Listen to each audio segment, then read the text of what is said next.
విషయం అనుకుంటారు. నో, మీ investment journey start అవ్వాల్సిందే హెల్త్ ఇన్సూరెన్స్. తర్వాత టర్మ్ ఇన్సూరెన్స్. ఈ రెండు అయిపోగానే అప్పు లేకుండా చూసుకోవడం. అప్పు ఉంటే మళ్ళీ ఇన్వెస్ట్మెంట్కి ఎవడు అర్హుడు కాదు. మిత్తికి పైసలు తెచ్చినా పెడతానంటే అస్సలు పనికిరాదు అది. మరి అప్పు చేసుకొచ్చుకుని హెల్త్ ఇన్సూరెన్స్ కట్టచ్చా?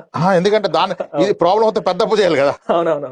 హెల్త్ ఇన్సూరెన్స్ మీద అప్పు చేస్తే 20,000 చేయాలి. ప్రాబ్లం చేస్తే 4 లక్షలు 5 లక్షలు చేయాలి. అంటే అప్పు తీసుకున్నా సరే హెల్త్ ఇన్సూరెన్స్ కంపల్సరీ ఉండాలి. ఒక పూట తినకపోయినా హెల్త్ ఇన్సూరెన్స్ కట్టుకోవాలి, అప్పు తెచ్చుకున్నా కట్టుకోవాలి. చాలా ఇబ్బందిగా అనిపిస్తుంది అట్లా అవుతుందని. కానీ ఇక ఎందుకంటే కొంచెం కూడబెట్టిన వ్యక్తి ఒక హాస్పిటల్ బిల్ తగిలితే మళ్ళీ కిందకి వెళ్ళిపోతాడు.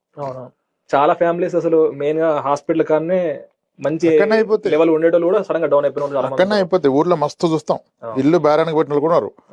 హాస్పిటల్ ఉండి ఇల్లు బేరానికి పెట్టిన వాళ్ళు మస్తు మంది.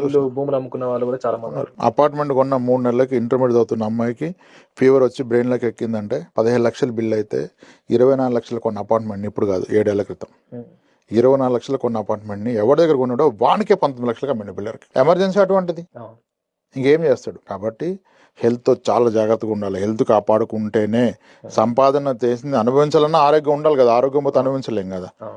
హెల్త్ జాగ్రత్త చూసుకోవాలా, హెల్త్ ఇన్సూరెన్స్ తీసుకోవాలా. ఒక్కటే ఆలోచన, రేపు పొద్దుగాల నేను లేకపోతే ఏంది నా ఫ్యామిలీ.